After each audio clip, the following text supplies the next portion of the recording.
మన DNA TV, మన రాష్ట్రం, మన ఛానల్. నా పేరు గాళ్ళ సుబ్రహ్మణ్యం, కాపునాడు జాతీయ అధ్యక్షుడిని. ఆగస్టు 16వ తారీఖు విజయవాడలో ఐవి ప్యాలెస్ నందు రాష్ట్ర కాపు సంఘాల ప్రతినిధులు సమావేశం. అంటే ఆల్మోస్ట్ రాష్ట్రం ఉన్న అన్ని సంఘాలని మేము రేపు సమావేశం ఇన్వైట్ చేస్తున్నాం. దానికి ప్రధానమైన ఎజెండా ఏంటంటే కాపుల సమస్యలు, దాని మీద ఒక చర్చ జరిగి కార్యాచరణ వైపు వెళ్ళాలనే ఆలోచనతో ఆ సమావేశాన్ని ఏర్పాటు చేస్తున్నాం. ఈ సమావేశంలో అన్ని రాజకీయ పార్టీ ప్రతినిధులు అంటే TDP, YCP, Congress, Janasena, BJP అన్ని పార్టీలని ప్రతినిధుల్ని పిలుస్తున్నాం. ఈ సమావేశంలో టీడీపీ మేనిఫెస్టోలో కానీ ప్రైవేట్ పరంగా కానీ అనేక హామీలు ఉన్నాయి.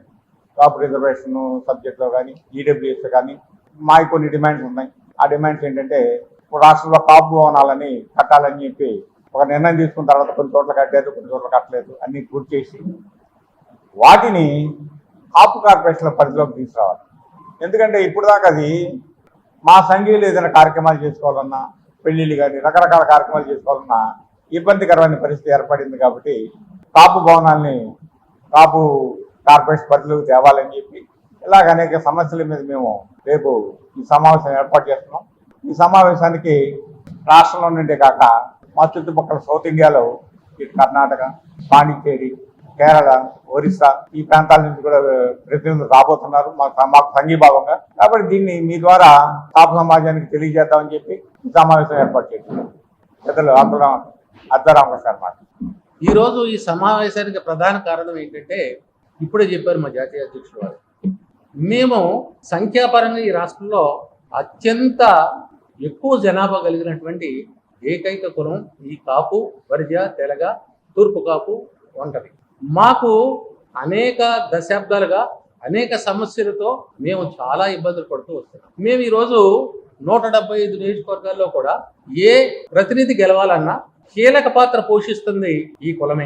ప్రతిసారి ప్రతి రాజకీయ పార్టీకి అడ్డదడ్లుగా నిలబడుతున్నాం, నాయకులకు అడ్డదడ్లుగా నిలబడుతున్నాం, వారికి మా సంపూర్ణ సహాయ సహకారాలు అందిస్తున్నాం.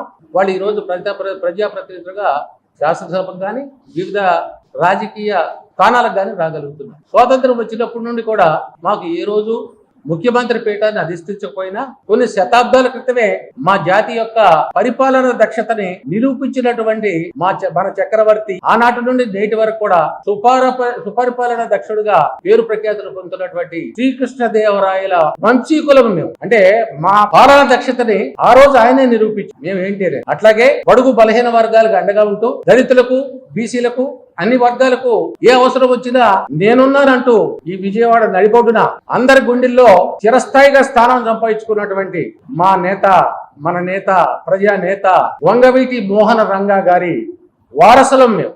మరి అట్లాంటి వారసత్వంతో, అట్లాంటి వంశంతో వచ్చిన మేము ఎవరినైతే మేము సపోర్ట్ చేస్తున్నామో వాళ్ళు ఈ రాష్ట్రాన్ని పరిపాలనలో కూర్చొని పరిపాలించేటటువంటి పరిస్థితిని కల్పించింది ఈ జాతి. మరి ఇప్పుడు మేము ఏదైతే కోరుకుంటున్నామో వాటిని కొన్ని సాధించలేని పరిస్థితి, పొందలేని పరిస్థితి, ఇబ్బందులు పాలవుతున్న పరిస్థితి కులానికి ఉన్నది. దాని మీద మేము ఈరోజు ఏ సమస్యలు అయితే ఉన్నాయో ఆ సమస్యల్ని మేము చర్చించుకొని దాన్ని ఏ రకంగా మేము అందరం కూడా ముందు సమస్యలను తెలుసుకొని దాని మీద చర్చించుకొని దానికి నిర్ణయాత్మకమైనటువంటి మార్గాలు ఏమున్నాయని చెప్పి అన్వేషించడానికి, దాని మీద నిర్ణయం తీసుకోవడానికి రేపు 16వ తారీఖున ఈ కాపునాడు ఆధ్వర్యంలో ఈ కాపు సంఘాలు అనేటువంటి కలుపుకొని పార్టీలు ఏవైతే పార్టీలు ఉన్నాయో వైసీపీ, జనసేన, బీజేపీ, మరి భారతీయ జనతా పార్టీ, ఇతర ప్రముఖులందరినీ కలుపుకొని, కులంలో ఉన్నటువంటి ప్రముఖులందరినీ కలుపుకొని ముఖ్యులందరితో సమావేశం జరుపుకొని ఈ దాని మీద చర్చించి ఏకతాటి మీద అందరం ఒకే బాట మీద నడవాలనే ఉద్దేశంతోనే రేపు 16వ తారీఖున ఈ విజయవాడలో మీటింగ్ పెట్టబోతున్నాం. ఈరోజు మనం చూస్తూ ఉన్నాం రాష్ట్రంలో కాపు, బలిజ వర్గాలు ఏ విధంగా ఇబ్బంది పడతా ఉన్నాయి. కొన్ని దశాబ్ద కాలంగా ఎటువంటి పోరాటాలు జరుగుతూ ఉన్నాయి కూడా మనం చూస్తూ ఉన్నాం, గమనిస్తూ ఉన్నాం. అందులో భాగంగా ఆగస్టు 16వ తారీఖున విజయవాడ నగరంలో ఐవి ప్యాలెస్ లో ఉదయం నుంచి సాయంత్రం దాకా ప్రత్యేక ఆహ్వానితులుగా ఉన్న నాయకులతోటే సంఘాల ప్రతినిధులు, సంఘాలకి నాయకత్వం వహించే ముఖ్యులు, వారితోటి కార్యాచరణ కోసం కాపు బలిజ వర్గాల సమస్యల మీద కార్యాచరణ కోసం సమావేశం నిర్వహించనున్నాం. ఈ సమావేశంలో అన్ని రాజకీయ పార్టీలకు సంబంధించిన ముఖ్యులు హాజరవనున్నారు. కాంగ్రెస్ పార్టీ నుంచి పల్లం రాజు గారు, ఉషా నాయుడు గారు, అదే విధంగా ఆమంచి కృష్ణమోహన్ గారిని ఆహ్వానిస్తా ఉన్నాం. తెలుగుదేశం పార్టీ నుంచి పెద్దలు సీనియర్ నాయకులు బోండా ఉమా గారిని, కన్నా లక్ష్మీనారాయణ గారిని ఆహ్వానిస్తా ఉన్నాం. జనసేన నుంచి ఉదయ భాను గారు, అదే విధంగా బొలిశెట్టి శ్రీనివాస్ గారిని ఆహ్వానించాలని చెప్పి కమిటీ పెద్దలంతా నిర్ణయించడం జరిగింది. వైసీపీ నుంచి పెద్దలు సోదరులు తోట త్రిమూర్తులు గారు, బొత్స సత్యనారాయణ గారు, కన్నబాబు గారు, అదే విధంగా రాయలసీమ నుంచి మహాలక్ష్మి శ్రీనివాస్ గారిని కూడా ఆహ్వానించడం, బీజేపీలో ఉన్న సీనియర్ నాయకత్వాన్ని కూడా ఆహ్వానించడం జరుగుతూ ఉంది. అయితే ఈ సమావేశం ఎవరికి వ్యతిరేకంగా పెట్టేది కాదు. సంఘ నాయకత్వం ఏ రాజకీయ పార్టీకో ఎవరికో వ్యతిరేకమైనది కూడా కాదు. గతంలో బీసీ రిజర్వేషన్ కి సంబంధించిన అంశంలో కేంద్రానికి పంపిన పరిస్థితి ఉంది. అదేవిధంగా ఈడబ్ల్యూఎస్ సంబంధించిన అంశంలో 5% రిజర్వేషన్ ఇస్తూ దాన్ని ఎన్నికల గత ప్రభుత్వ హయాంలో ఈడబ్ల్యూఎస్ 5% అమలు పరచాలని ఆ రోజు పెద్దలు చంద్రబాబు నాయుడు గారు నిర్ణయం తీసుకోవడం జరిగింది. కానీ ఈ రోజు దాకా కాపు బలిజ వర్గాలకి ఎటువంటి రిజర్వేషన్ లేదు.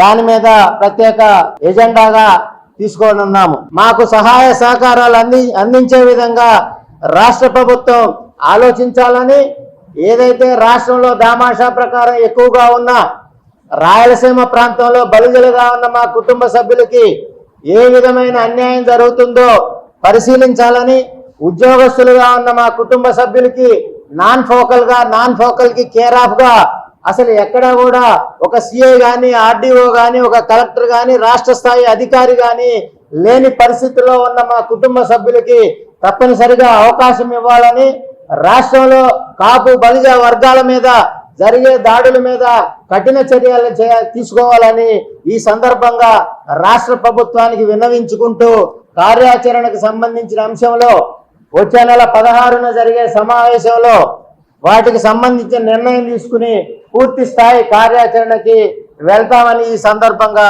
ప్రకటిస్తా ఉన్నాను. ప్రభుత్వాలు మారుతున్నాయి కానీ ఇక్కడ స్థితిగతులు మారుతలేదు.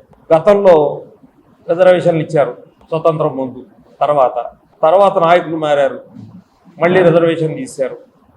మళ్ళీ ఒక దామోదరం సంజీవ్ గారు లాంటి వాళ్ళు వచ్చారు, రిజర్వేషన్లు ఇచ్చారు. సంజీవ్ రెడ్డి గారు వచ్చి తీసేశారు. అసలు ఎందుకని ఈ జాతి మీద వివక్ష, ఎందుకని మమ్మల్ని ఇట్లా అడగదొక్కుతున్నారనేది అది ఒక సందేహంగానే మిగిలిపోయింది. మరి ఇలాంటి పరిస్థితులు ఉత్పన్నం కాకుండా మరి మా అనేక సంఘాలు ఉన్నాయి, దాన్ని అవమానపరుస్తా మాట్లాడుతున్న నాయకులకు కూడా మేము సంఘటితంగా ఉన్నామనేది మరి గతంలో రంగా గారు కాపునాడు పెట్టినప్పుడు, అట్లాగే ముద్రగడ పద్మనాభం గారు నిర్వహించిన కాపునాడు సభ ఒక నిర్వచనంగా తీసుకోవచ్చు. మరి ఈ రోజున రిజర్వేషన్ అంశంలో మరి ఒక ప్రభుత్వం రిజర్వేషన్లు ఇవ్వటానికి సాధ్యం కాదు కానీ ఈడబ్ల్యూఎస్ ఇస్తానికి అవకాశం ఉందని చెప్పి ఒక ప్రభుత్వం చెప్పడం, తర్వాత వచ్చిన ప్రభుత్వం దాన్ని మళ్ళీ పక్కన పెడతాం. ఈ రకంగా మా సామాజిక వర్గం కానీ, మా సామాజిక వర్గంలో ఉన్న విద్యార్థులు, ఉద్యోగస్తులు కానీ వారు కూడా రిజర్వేషన్ ఫలాలు అందక మరి ఎక్కడేసిన రొంగళ్ళు అక్కడే ఉన్నట్లుగా వాళ్ళ స్థితిగతులు కూడా అట్లాగే ఉన్నాయి. ఏమాత్రం మార్పు కనపట్టలేదు.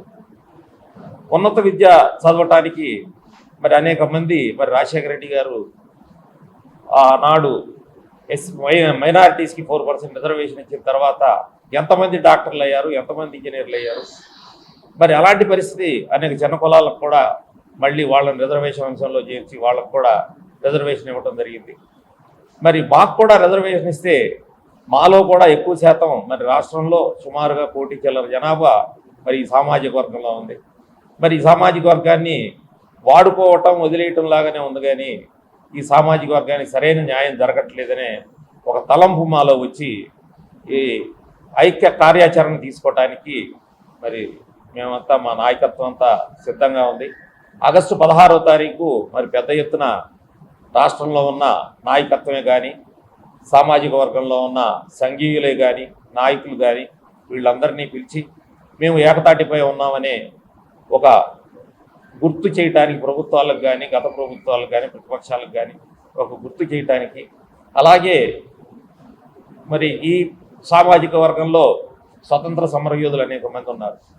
ఈ దేశం కోసం, ఈ రాష్ట్రం కోసం, ఈ ప్రజల కోసం పాటుపడిన వాళ్ళు అనేక మంది ఉన్నారు. మరి వాళ్ళ స్మృతికి కానీ, విద్యార్థులు హాస్టల్ వసతికి కానీ ఇట్లాంటి కావాలని గతంలో డిమాండ్ చేశాం. ఇప్పుడు కూడా రాజధానిలో మాకు ఒక 5 ఎకరాల స్థలాన్ని కేటాయించితే ఈ సామాజిక వర్గానికి సంబంధించిన అనేక అంశాలు అక్కడ స్మృతులు పెట్టుకోవటానికి ఆ నాయకులు, మా గతించిన నాయకుల స్మృతివనంగా ఏర్పాటు చేసుకోవడానికి అవకాశం ఉంటుంది. కాబట్టి అది కూడా ఒక చర్చనీయాంశంగా దీంట్లో తీసుకుంటాం. ఖచ్చితంగా 16వ తారీఖు దశ ఏర్పాటు చేయడానికి కార్యక్రమాన్ని ఏర్పాటు చేశాం. కాబట్టి అన్ని రాజకీయ పార్టీల్లో ఉన్న కాపు ప్రముఖులు కానీ, అన్ని సంఘాలకు సంబంధించిన అధ్యక్షులు కానీ, కార్యదర్శులు కానీ ఈ సమావేశానికి వస్తారని తెలియజేస్తూ, మరోసారి పత్రికా ముఖంగా కూడా, మీడియా ముఖంగా కూడా వారికి అందరికీ తెలియజేస్తూ ఈ సమావేశాన్ని విజయవంతం చేయవలసిందిగా కోరుతున్నాను.